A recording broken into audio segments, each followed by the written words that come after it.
project with some of the heifers here on the farm.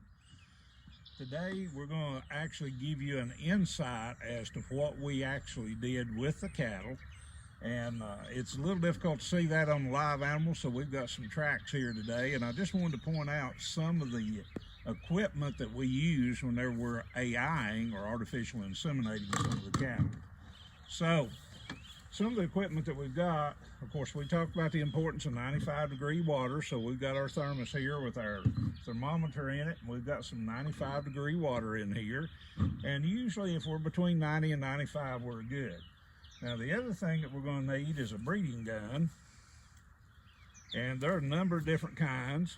We prefer to use the one that we just slip the sheath on. It's kind of a barb here on the end and holds our sheath. Whenever we slide this on the gun, it holds it in place, and basically that is to ensure somewhat of a sanitary environment whenever we're putting that semen in, because we don't want any bacteria, we don't want any foreign material to touch these sperm because they're very delicate.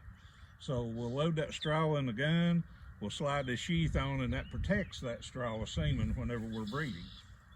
And you'll notice that I have these stuck down in my shirt because we want that gun to be warm so we don't shock the semen in that straw. You know, the semen's coming from an environment in the tank here that is negative 321 degrees Fahrenheit. We're putting it into 95-degree water. That's a shock in itself, but we have to thaw that semen in such a way that those ice crystals dissolve quickly and do not move against each other and cut or destroy the cells that are in that straw. Once we get it to that 95-degree temperature, we don't want to stress it anymore. So we want to put it into a gun that's about 95 degrees. That's why she's got it close to her body to keep it warm. And then whenever we put it in the cow has 101.5 temperature, so it stays warm in the cow as well. So one of the things that we're going to need is some lubricant. So we've got our lubricant available. We've got the sheath to go over the breeding gun, and we've got our breeding gun. We've got our tank here with liquid nitrogen and also the straws of semen that we're going to use. And today what we're going to do is breed a tract that has been taken out of the cow, and this is what we use to teach with a lot. So this is a tract that was removed from a non-pregnant cow, and this is the one we're actually going to do some breeding on today. Okay guys, so we're going to walk you through the actual steps. When I go to breed a cow, the first thing that I do, I make sure my gun and my sheath are in my shirt to keep them warm. That's the first thing I do while I get everything else ready. Okay, next thing I do, I grab a paper towel and I go ahead and I stick it in my pants pocket because I'm going to use that to wipe the vulva. And you're probably thinking, well, you can grab that later. Invariably, if I don't do it first thing, I always forget. Okay, like we said, we've got our 95-degree water here in our thermos, and we go over to the tank and we're ready to pull the straw semen. Now the thing that we need to know is we need to know what bull we're going to breed that to. And a lot of times on the top of that cane that is holding those straws of semen, we don't see, you know, the common name that we're used to calling that bull. So say for example, I'm going to breed this cow to Cruthamel Protocol. You know, most of the time it doesn't say protocol on top of it. It has a series of numbers, and we'll talk about that here in a second once we actually breed this tract. So I open the top of my semen tank. I usually, once I pull this core out, because that's what holds the liquid nitrogen in, and if this was a live tank, there'd be lots of fumes coming out. I'm going to set my top off to the side. I'm going to make sure I turn the clean side up so it stays nice and clean. And then I'm going to remove my canister, and you notice that I'm working really closely here because we want to keep all of the straws of semen down in that liquid nitrogen, because the more we move this canister up and down like this, if we get it too high out of this neck of this semen tank, then we start thawing that semen. When we start thawing that semen, we start compromising its ability to fertilize an egg and get a cow pregnant. So it's very, very tight working here, but we've got to make sure that we keep it as cold as we possibly can. So I'm going to pull it up, and I reach my fingers down in there. Some people will tell you to use tweezers. That's your choice. I found tweezers don't work for me, but if you're worried about getting that liquid nitrogen on you, then by all means use tweezers. And you notice as I pulled the canister up to grab the top of this cane, and then I stuck everything else back down, okay? And then I'm going to grab a hold of that cane, keeping that canister in my hand like this, and I'm going to pull it up until I can just barely grab that straw semen, and then everything else goes back down. You can drop it and it'll go straight down there. You can still get it. Put the straw semen in the thermos, cover it back up, because remember we talked about the last time that if it's not sealed properly, then sometimes that can explode and come shooting out of there. Leave it in there for a little bit. This is not instantaneous thawing. It takes it a second to thaw. So put your lid back on, let it sit there. Once it's in that 95-degree water, it's in its happy place, okay? Put your canister back on, put your lid back in. Now, real quickly, this you wouldn't normally do this, but we wanted to show you the pieces and parts. So, we have a canister. Obviously, this is a dead tank. It's not actually alive. So, we've got a canister. We have a cane. And then each one of these little plastic holders here, there will be 5 straws of semen, okay? So, there'd be 5 straws of semen here, and typically there'd be another one right up here that would have 5 straws in it as well, okay? Now, put that back in there. This is thawing still. I always make sure I keep my lid on it because that helps maintain it at 95 degrees, okay?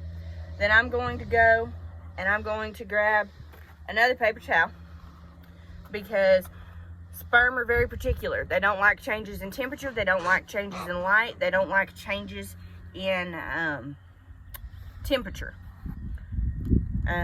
So what I'm going to do, I'm going to pull my straw of semen out, and I'm going to wrap it in this paper towel. That's protecting it from the light. You'll notice that I've got my hand over majority of it to help keep it warm. I then pull my gun out, and we're going to load it from the bottom. You notice I'm still keeping that paper towel wrapped around it, still trying to keep it warm, which makes it hard for y'all to see right now. I'm going to snip the top of that and make sure it's open, and I'm going to load the sheath over top of it. And with that sheath, we pull down really hard, because if you zoom in close here, you can see that there's a little shoulder here. We pull that down really hard, because what we want to do is we want to make sure that that sheath stays on the end.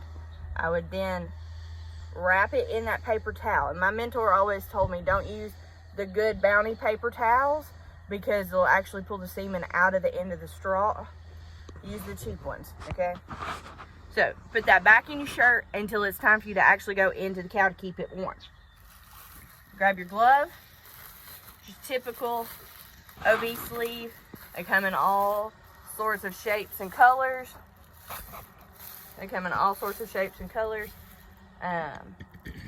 Find which ones work for you, okay? So, which arm do you use, Sarah, when you're breeding cows? Your non-dominant hand. That's a very good question. So, I'm naturally right-handed. But you notice I put the glove on my left arm because my left arm is the arm that's going into the rectum of the cow. And the reason why that is because you typically have more dexterity in your dominant hand, and you need more dexterity to move the gun around, okay? Now, I'm not going to use the one we just loaded because we were working with it earlier, and we have another one that we're going to use on this track. So, as you can see, we've got a reproductive track here. There are multiple pieces and parts, and what we'll do here in a little bit is we'll cut this open and we'll talk about all those pieces and parts. But in a normal situation, y'all already saw on the Time Day Eye Part 3 video that you can't see this. You can't see any of this when you go to actually breed a cow because obviously it's on the inside. So, that's why we like to teach people on a track so they can see. So, back here at the end, camera angle switch. Back here at the end, this is the exterior portion. This is the vulva of the cow, okay? Heifer, whatever it may be. We're going to go in. So, this vulva would be up here like this, okay? It would be perpendicular to the ground. we're going to go in at a 45-degree angle, and then we're going to level out once we get inside, okay? Now, you'll notice, this needs to be flipped over here. You'll notice that on this tray, this reproductive tract can move around. That part is still true in the actual animal, because inside that cow, this reproductive tract floats and it moves. And you remember from the last video, I said we want to manipulate that tract over the end of our gun. We don't want to be standing here with our gun going jam, jam, jam, jam, jam, jam, jam, jam, jam, stabbing it inside, because that's really uncomfortable for the cow. It increases trauma in that reproductive tract and inflammation, all of which are detrimental to actually getting her pregnant. So we want to be gentle. We want to make sure that we're manipulating that reproductive tract more than we're moving our gun. So you'll notice my hand back here on the gun is actually staying still for the most part. It's just kind of holding that gun steady. And majority of the time, my left hand, the one that's actually inside the cow right now, is the one that's moving, okay? So, as we approach inside that cow, you'll notice that I've got a lot of my gun inside. So far, I'm still in the vaginal canal, okay? I'm still in the vagina of that cow. I'm hunting the cervix, which is going to be right up here. And I'm hunting what we call the Oz, or the opening to the cervix. And once I find that, I'm going to gently push that AI gun through the end of it. And the cervix on a cow has 3 rings, okay? Has 3 rings. And we've got to make it through all 3 of those rings. Think of the cervix as the gatekeeper to the uterus, because what it's doing is it has all these folds and twists and turns to make sure that we keep all the bacteria and pathogens out.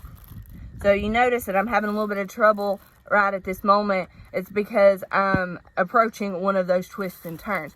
And what you got to do when that happens is you just got to keep your patience, keep gently working it, and eventually you'll manipulate that tract to where it slips right on through, okay?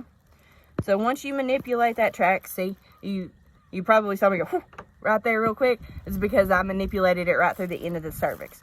So once we make it through the cervix, and you can't see that right now, but if you could feel this, you can see right here between my 2 fingers, that's the length of that cervix, okay? And you can feel the gun back here through the vaginal wall. Then you feel lots of heavy tissue. That's the cervix. And then I feel the gun on the other side. Up here, we have the uterus and the ovaries. And cows are bicornuate, meaning that they have 2 uterine horns. So, right here, at the tip of my thumb right here, that's the tip of my AI gun. Before that uterus splits into 2 horns is where we want to depress our plunger on our gun.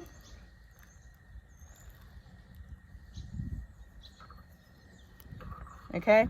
And we want to make sure that we deposit that semen in the body of the uterus. So the body of this cow's uterus is about that long between my 2 fingers. So it's not a real big space, but it is very defined, because the one thing we don't know without an ultrasound, we don't know which side this cow ovulated on. She can ovulate off of either one of these ovaries.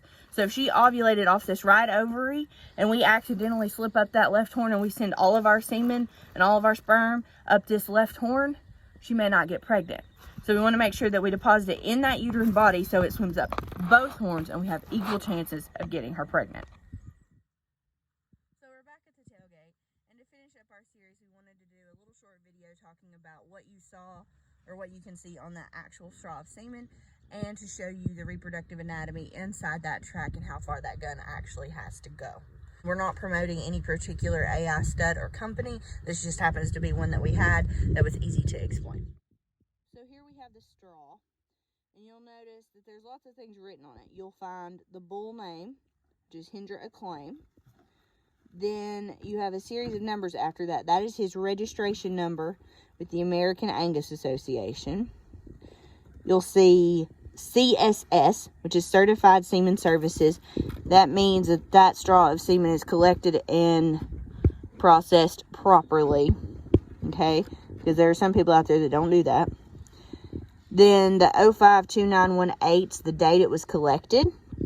And the 14AN461 is the really important part on there. So 14 is the AI stud that it came from. AN is the breed code because, you know, we don't just have straws of semen from Angus bulls. We have straws of semen from all breeds of bulls. And then 461 is that bull's number at that stud. You'll also know that notice that there's a cotton plug in this end. There's a cotton plug in this end because that's what we use to stop up one end of it. And then on this other end over here, there is a crimp. And when we're loading it into a gun, we actually cut the crimp off. Okay, last part. We cut that reproductive tract open. And what you can see is we have our gun, and we have the gun laid out to where it would need to go to deposit that semen. So from back here all the way up through here is the vagina of the cow. This over here, that's the bladder. Okay, we get up here, like I said, the cervix is the gatekeeper. Her cervix is only that long, but if you get in here really close and you see all of those wrinkles and folds, and you know, this is closed up back here, and we're trying to get that gun through that with all these little indentions and all of these pockets that we can get stuck in and lost in. And then we make it through the far end, the anterior end of the cervix, and we'll deposit it into that uterine body right here.